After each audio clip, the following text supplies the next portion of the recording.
So, this is an oral history interview conducted for the Witness to War Serving a Nation project at Nauset Regional High School on Cape Cod, Massachusetts. For the sake of this interview, please state your full name and community in which you now reside. I'm Alton Leonard Maurais, and I live in Eastham, Massachusetts. What was your early life like before you joined the military? Well, I was born in Worcester, Massachusetts, and I went to a parochial school, which was St. Joseph's, and then I went to a junior high school, Grafton Street Junior High, and then after that I went to Commerce High School, which no longer exists. Describe your home and family. Well, there were 5 children in the family. My father was Albert, and my mother was Fedora Maurais. Were you the youngest child or in the middle? I was the middle child. Okay. I have 2 older brothers, a younger sister, and a youngest brother. The oldest brother and myself are the only ones that are living now. Okay. He's 85, and I'm 80. Okay.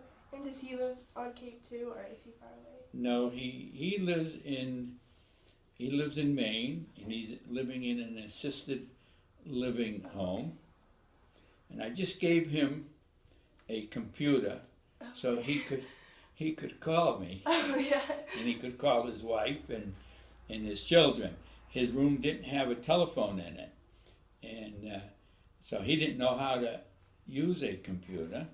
So I had to give him some quick instruction, and he still was getting help. But this is about a week ago, and 2 days ago he called me, and we had a video call. So what did you like to do growing up? Oh, growing up, I liked playing baseball, and we played a little football. I was very happy with looking at cars and yearning for the day when I would have my own license. What did you do for work before the war? Before the war, now, I did a lot of things. I was a young fella. I worked on installing conversion burners. That's a gas burner which replaces an oil burner, and this was in stoves that were used for heating cold apartments in Worcester. And was that right out after high school or after college? That was right after high school, and after high school, I was driving a truck and delivering furniture. Was anyone in your family involved in the military? My father had been in the Second World War. He had been an automotive advisor, and the brother, just older than myself, had been in the Army during the Korean War. He never went to Korea, but he served at that time. The war in Vietnam had already been underway by the time you joined. What was your opinion of the war, and did you ever see yourself serving?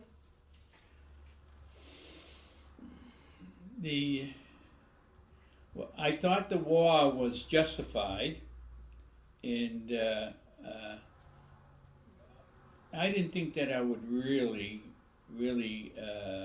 go into the military to go to war, but when I did go in, it was after I had a 5-year break in service. I had been in the service from about 57 to 60, and that was in the Army, and my job was a auto mechanic, tank mechanic, and a vehicle inspector is what I did at that time. That was for 2 years. And that was, I had volunteered for the draft, and it worked out well for me. I served 2 years, and and I was in Germany. While I was in Germany, I got married to a German lady. And you said you had worked as an auto mechanic during that time, so was that kind of from your father's work? He had done something similar, or did you No, nothing like that. I was a tank mechanic, and that was just a matter of the position they wanted to put me in. Okay. Were you drafted into the military or did you enlist? I volunteered for the draft, which is a little different than enlisting. If you enlist in the service, you go for a term, I'm going to say 3 or 4 years. If you get drafted, you go for 2 years. By volunteering for the draft, I only had a 2-year service obligation, which I extended after I was there because I'd gotten married. How old were you when you joined the military? I was, I'm going to say I was, no, I can't remember. I'm going to say I was 19 years old. And that was when you were first volunteering for the draft? Yes. How were you chosen for, or how did you choose specifically for the Army? At the time of the draft, the Army was the only one that was taking draftees. The other services did it on an irregular basis. That is, the Marines and the Navy. What did your family think about you going into the Army?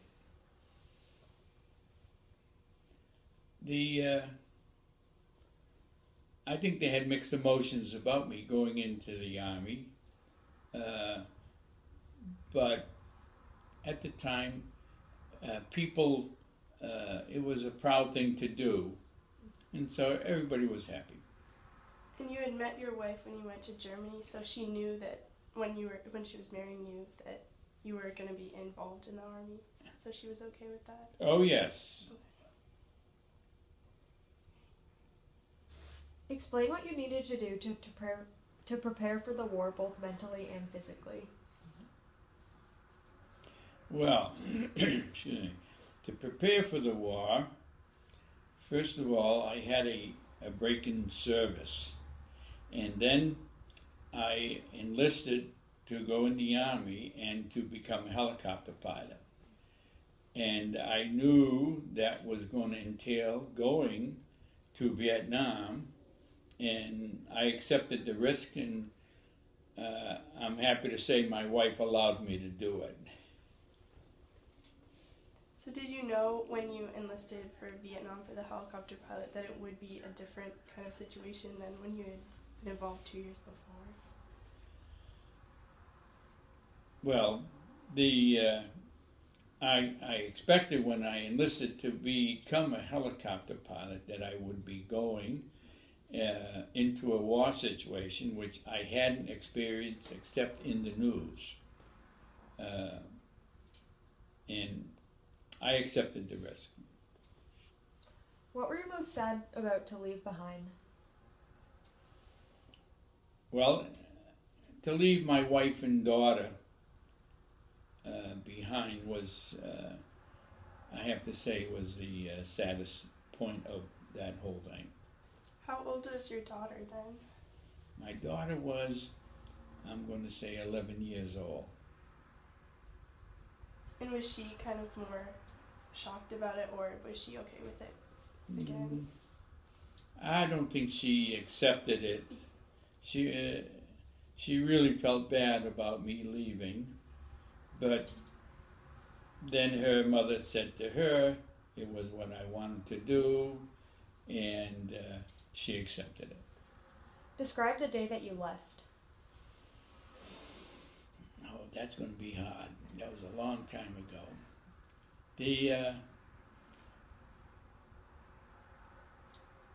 When I left, I was going back into Army. Well, let's see. Now we're talking about when I went to Vietnam. Right, yeah. And that was a sad time because I knew I was going to be gone for at least a year. And I was going into danger. And in any war, you never can predict if you're going to come back or not. But I was hoping for the best, and I believed in going to the war. So it was a sad day, but nothing that I didn't expect, or that my wife didn't expect. And was that day different than, or how was that day different than the day you left before for your first draft? On well, I knew where I was going, and I actually had my uniform had some of the badges on it that showed the unit that I would be in. When I got there, they put me into another unit. But by comparison, I knew what I was doing that second time. The first time it was just all excitement going into the Army and going to Fort Dix. You were stationed in An Khe, Vietnam. What was this like? Describe the scene.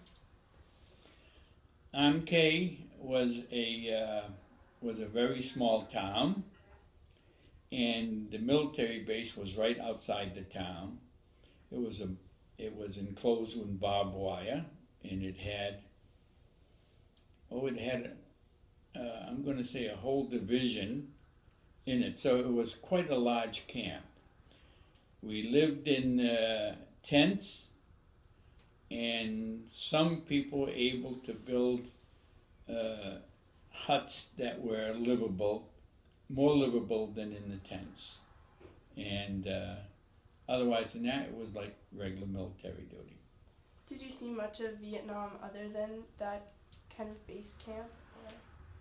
Well, being a helicopter pilot, I really moved around quite a bit, and I did see an awful lot of Vietnam from the air. I can't say that I've seen the enemy too much, but my mission was to serve the people on the ground, and so this was what we were really always looking for. Talk about your training and preparations for the war. Well, of course, all preparation begins in basic training, and you learn how to take orders, and you learn how to shoot a gun, and how to survive. And that was the first time I went to training. The second time I went to training was basically the same thing, but then it went on to helicopter training. And that was I'm going to say that was a 10-month period of learning how to fly the helicopters. And, well, that included learning if you were to be shot down in enemy territory, how to prepare yourself for escape and evasion. And so was that training different? I know you said they were similar from the first time, but was that training because you had to train for the helicopter flying? Was it too much different from your first training that you had to go through? Yes, it was very much more specific to the duties we would be performing, and that is, a good much of the time, we'd be flying over enemy territory. And being as you're in a helicopter, it seems like you're an easy target for an enemy to shoot at. What happened after basic training? Okay, after basic training, and we're talking about really for the war, so after basic training, I went to flight school. Flight school was in Texas, where we did the primary training, just learning how to fly a helicopter. And then after that, we went to Alabama, and this was learning to fly more advanced helicopters that would be used in the war. Did you know that you wanted to do helicopter flying before, or had you had any prior experience with that other then? Well, I did. When I was in the service the first time, I applied to go to flight school there, and that's going to be in 1959. I had applied to go to flight school, and it came back that they said they had all the pilots they needed, so they weren't conducting new flight pilot training. And this is, of course, before the Vietnam War. And the Vietnam War, I think, was going all this time with the French. We weren't involved, but about 5 years later, we were already involved in Vietnam. And that's when I applied to go to flight training a second time. Describe the position of being a helicopter pilot. Being a helicopter pilot, of course, you had to be ready to fly the machine and had to be ready for whatever missions they would send you on. And the missions that I had mainly were flying a helicopter that had rockets. It was a rocket ship, they called it, and it had carried 48 rockets, 24 on either side, and would shoot pairs at a time. So you'd always be shooting two, and sometimes you could shoot a volley of about 6, but usually you only shot 2 or 4 for the better accuracy. And that was at enemy territory, so you were shooting down at enemy territory? That was at enemy territory. The mission was to precede the airlifts that was going to be bringing in combat soldiers. And so the area they were going to land in was prepared by the ground artillery. When they finished their mission, we would fly in and shoot up the area that was surrounding the clearing that these people were going to be landing in, to try and, if there was any enemy there, to try and make it so they would be less effective when our people landed. Walk us through a typical day during your service. A typical day, maybe get up. This is while we were in Aunt K. We'd get up maybe 6 o'clock. We have breakfast at 7 o'clock. At 8 o'clock, we'd be getting maybe a mission, and from 8 to 9, we'd be getting briefed on where our mission would go and what we could expect, if we were going to be supporting some troops on the ground, or if we were going to be maybe just accompanying some helicopters that was carrying troops from one place to another. And then after that, going out and flying the mission,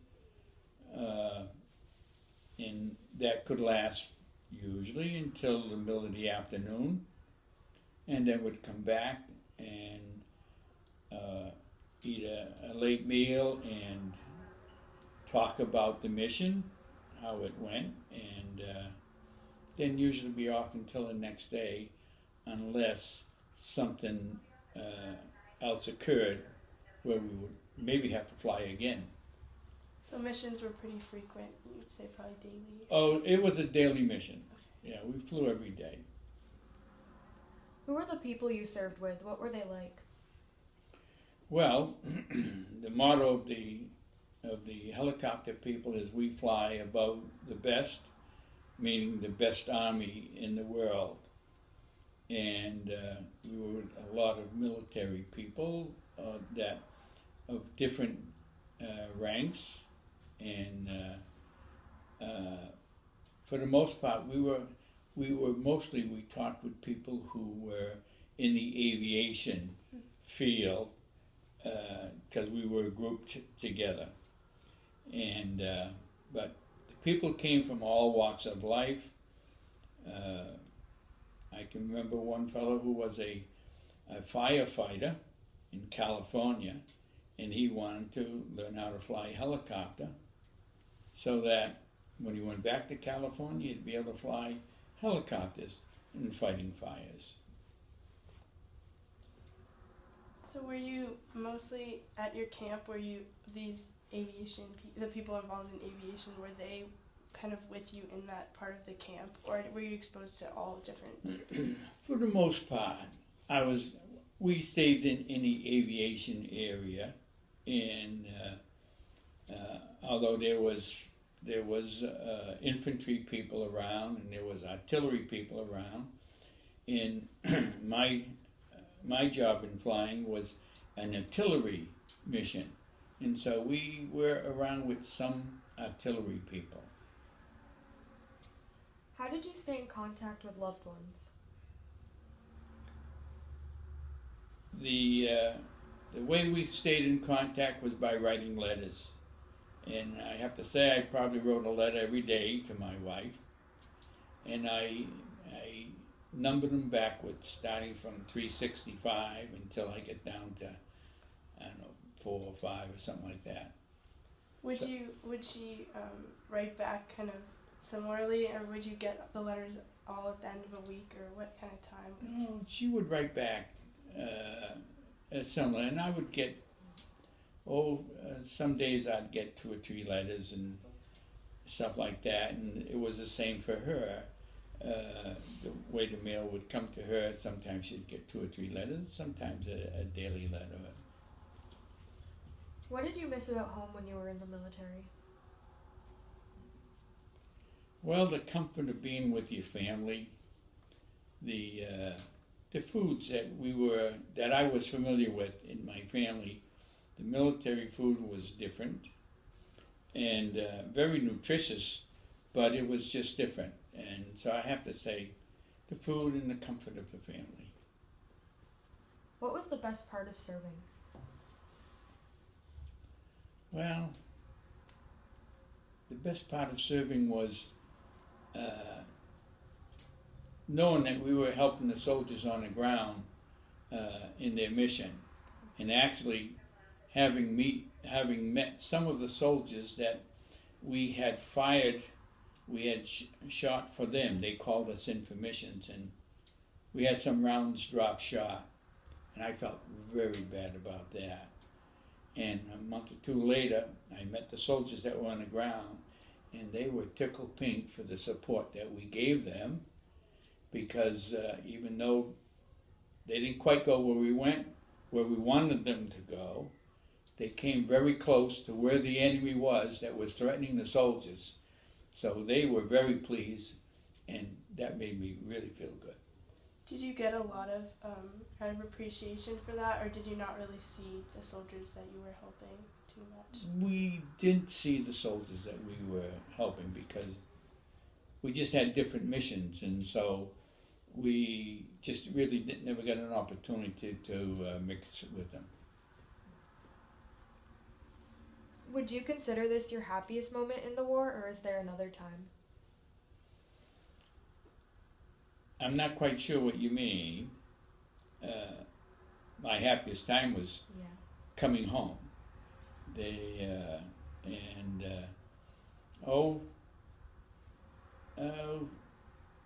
Actually, a very happy time when I realized it towards the end was my helicopter never took a round in it, which is most unusual. And I think I was really happy when I was on the ground after having a mission where we were probably attacking a headquarters, and they had some very heavy machine guns that were shooting at us. And when those tracers went by me, they seemed like they were as big as grapefruits. And I knew if they made any contact with any part of that machine, that would have been the end of it. So I was very happy to be on the ground after that particular one. Did you see the ground too much? Like, did you ever experience things like that, or was that kind of a rare time when you were? That was rare for the most part. we didn't have people shooting at us as much as we were trying to shoot where we thought they might be around these areas where the landing zones where our troops were going to go into. Describe your scariest moment in the war. Well, I just did. I have to say, having these bullets from a machine gun going past us with the traces was really frightening. But another time, we were doing some night flying, and there was a whole bunch of helicopters in the air, and we were flying in close proximity. And there was one time where I got misoriented, and the captain of the machine I was flying had to take the controls and to steer us away from possibly having a collision with another helicopter. What motivated you to endure through the hardships of the war? Well, I believed in the mission of the war, that was to help secure South Vietnam, and I just thought it was the right thing to do, and so I had no problem with being there. And as opposed to back in the United States, there was a lot of disruption from a lot of young people who just felt we shouldn't have been there. How did your expectations of war compare to the reality of it?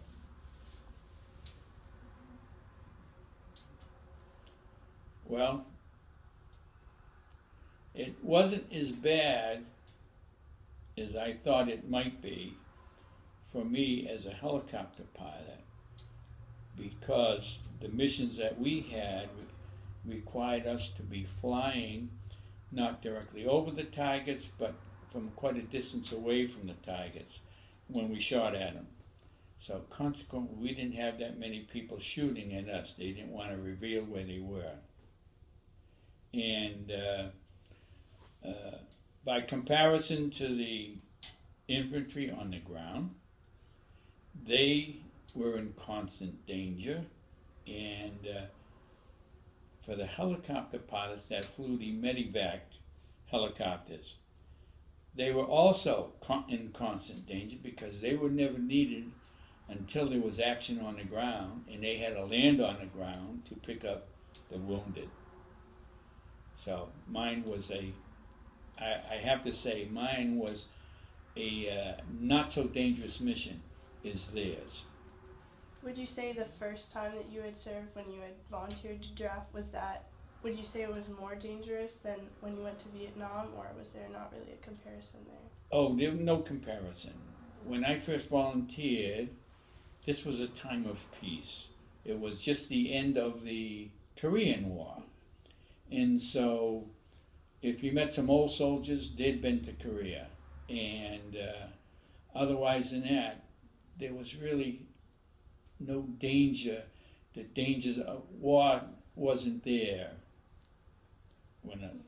by comparison to Vietnam. How did you find out that your service was going to end? Oh, well, now my service ended while I was in Germany. So for Vietnam itself, it was I would be leaving a year after I was there, so that was okay. And I spent another couple of years in Germany, and now I had a choice of re-enlisting or getting out. And I got out because I would have gone right back to Vietnam, and I figured my wife had suffered enough for the first tour that I was in Vietnam, and I didn't want her to have to go through that again. So I got out, and after a few months, I joined the National Guard. So you had said when you first volunteered for the draft, you signed up for 2 years, so Yes. that's how you knew that it would be a year later than when because you were in Germany for 1 year and then you were in Vietnam for another, so you knew it would work out like that. Well, no, when I first signed up for the draft, that was when there was no war going on at all, and I knew that would be a 2-year period. And now this is 5 years after I got out of the service, I went back in. I had to go through basic training a second time, and then I knew I would be, after helicopter training, I would be going to Vietnam. And Vietnam was definitely going to be a year, and then I would serve the rest of my tour at a different location. In this case, I went back to Germany for a second time. What was that like, going back to Germany? It was great. When I got back to Germany, I seen some of the friends that I had gone through school with in helicopter school, and I got to see my wife's family and some German friends that we had made from the first time I was there, and so it was really great. And how long were you there for that? For that period, I'm going to say I was there about 2 years. And then you said after Vietnam, it was 5 years went by until you signed up for the National Guard. And so you went to Germany and then 3 years went by and you signed up for the National Guard? Okay, that isn't quite right, but it was the way my service tours went was I signed up for the draft. So I elected to get drafted, and I spent 2 years after that. And then while I was in Germany, I extended my tour for 1 year. So that total was going to be 3 years. When I got out of the service, then I had a break of 5 years, and prior to that, I had applied for helicopter school. They had closed it down. So it was 5 years later when they said they needed helicopter pilots. I reapplied to go to that school, and I went back in, did my basic training, and then did the advanced training in helicopters, and then went to Vietnam. So what emotions did you experience when you found out you were coming home? Joy. I was very happy to be coming home. The part of the service where it was living dangerously, so to speak, came to an end. And my wife was very anxious for me to come home. In fact, she knew I was coming back, and she got a call from a friend who we'd been in flight school with, and her husband had died. And so she was really getting frantic, and about the time, and she was praying, and about that time I called up and said, I'm in California, and I'm going to be landing in Boston at a certain time to meet me. So describe the day that you came home. Well, it was just a joyful day. My daughter and wife were really happy. My dog was happy to see me. And for me, it was really a happy time to be with them, and knowing their anxieties had ended because I was there. What was the most difficult part about coming back to civilian life? I had no problem coming back to civilian life. I didn't really have any difficulties. I didn't experience what some soldiers had experienced when they came back. A lot of the American public were very dissatisfied with the military and really gave them a hard time. I never experienced that.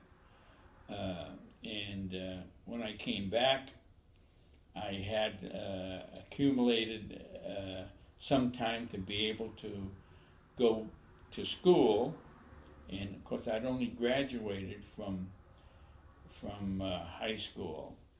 And so I was able to use the GI Bill to go to college, and that was at Worcester State College. Now it's a university. How has the war changed you as a person? Well,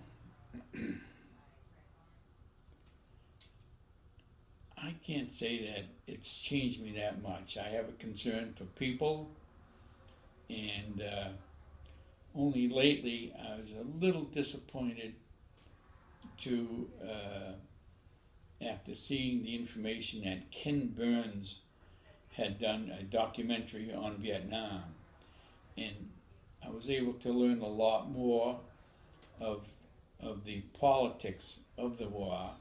I was a little disappointed from that, but otherwise I can say it didn't change me. Could you talk a little bit more about your disappointment and where that came from? Well, my disappointment was because there were so many politics that were involved. They really made the war kind of difficult. Like the politics, they were American politicians were kind of doing things with the Vietnamese politicians, and they caused the military to have a kind of a hard time in not being able to run the war strictly the way the military would have liked to have run it. And I think that was a big disappointment, of realizing how much of the politics, the American politics, got involved in there, and maybe that was the reason why we didn't win. What would you have done if you hadn't joined the military? If I hadn't joined the military, I would have continued being a truck driver. I might have gone on to school, but I doubt it. Would you be where you are today if you hadn't joined? No. I'd still be driving truck. Well, I wouldn't be driving truck. I'm too old now. But I would have driven truck, and well, I wouldn't have gone to college. And although I never used my college, I trained as a secondary science teacher. And when I applied for work in this field, there were so many teachers that were laid off. I was considered very low on experience and never worked in it. So I moved on, and I took several different jobs, and I ended up flying a helicopter as a commercial helicopter pilot. How was that going back into flying helicopters after your last experience had been so much more negative? Well, no, it wasn't that negative. And when I went into the National Guard, I also flew helicopter in the National Guard. And so that was a great experience, because I was with most of the pilots had been in Vietnam. I think one of the pilots had been in World War II. And so it was nice being with them, and also meeting new pilots, and training for the mission of the National Guard. The training of the mission of the National Guard at the time, their mission was more of a peacekeeping mission and for peaceful purposes. Some units would send pilots down to Central America to help train some of the military down there and support the military in a lot of the missions where they helped the people get food, places, if they had disasters and stuff like that. And of course, at the time, our training was for the military, to go to war. That's why you have a National Guard and Reserve. But there was no real wars going on at the time. towards the end of my service with the National Guard, there were some wars that went on, and some National Guard went on the first Gulf War, and most of the helicopter pilots that went on active duty was in support of aviation people that had to go away to war, and so they took their places, and that was in Germany or Kentucky, flying as medevac people and doing those missions that a peacetime army would do in their training areas. So finally, if one of Izzy or I wanted to join the military, what advice would you give us? Well, I would say the military offers great training, and in my instance, helicopter training. It offers women helicopter training, and they also, in the Air Force, they fly jets. They've just recently been allowed to go to war. As a result of that, I can't recommend the training because of the hazards involved. But in the military, when you train with people, you become very close to them, and you live a different life than you do as a civilian. And would you, just for you, looking back on your pre-war self, would you do it again? And would you say, because you said that you felt a lot of pride towards it, so would you do it again? I absolutely would. The military was great for me. It took a high school student and got him to travel, and then later on get the opportunity of going to flight school and also college. So I don't think I ought to do anything different. Do you have anything else to say about that, or any final comments?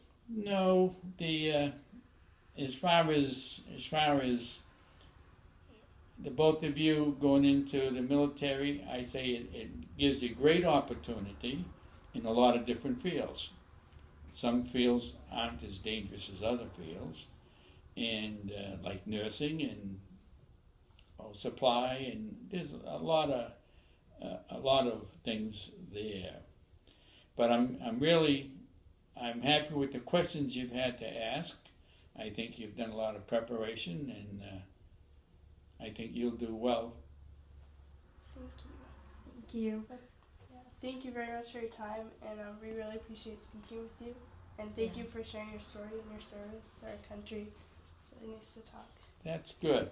Yeah. I just brought a couple pictures, but this is a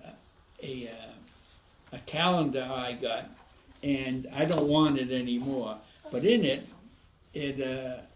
let's see, I think it's on the back. They explain the mission of the first CAV. Nope, it's not in the back.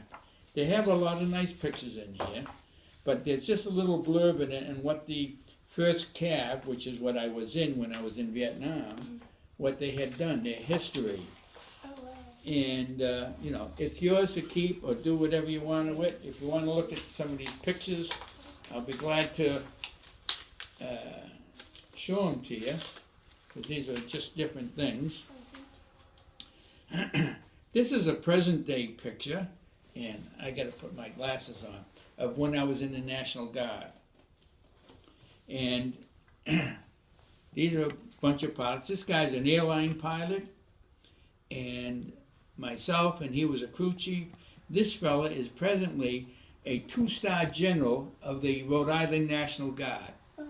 He went to Fitchburg State College, and his specialty was in broadcasting. And he went into the reserves. In reserves, they taught him how to fly. In fact, I was one of his instructors. Are you still in contact with him, or? Well, just a little bit on emails, and I see and on Facebook a little bit. but for the most part, no. This is the same picture, except it doesn't have the crew chief in it. And the helicopter behind there, and this is a better view of the helicopter, is an OH-6. It's the civilian version is a used 500, and it was in a TV program. It was called, son of a gun, I can't remember. It was a detective show, and it was it had a colored pilot in that machine. And my mind doesn't let me bring out names and stuff, and I could rattle it off before. I'm sorry I can't do it. So this is when I was, the first time I was in, and I was a mechanic, and here I was inspecting vehicles. Okay, this is another picture when I was flying the OH-6, and that's called an OH-6. And this is a picture of me sitting in a pilot's chair, and you can see there's armor around the pilot. So while he was flying, he had armor over here to help kind of protect him, and that's what it looked like. For whatever reason, it was out of the the helicopter. This is an older helicopter. This is the first helicopter that I trained on, and it landed at an airport, and it's going to get gas there. Okay, and this is a picture of two helicopters that I had flown before. And those were Sikorsky's. And as a civilian, I flew this helicopter. And my boss had a house in Hyannis, and I would fly him weekends down there where he'd spend the weekend. And sometimes he wanted the helicopter to stay there, so my wife would come along, and we'd spend the weekend there. Oh, yeah. That's a Jet Ranger. Now this is I didn't fly this helicopter, but this is called a Cobra. And a Cobra was a same like a machine that I had flown, and it was this wide, and when they wanted to make the Cobra, they made it just this wide. Oh, wow. That way it was lighter, they could put more guns and stuff on it. Oh, so okay. It's a real war machine. Oh, that's really cool. Do you mind if we take some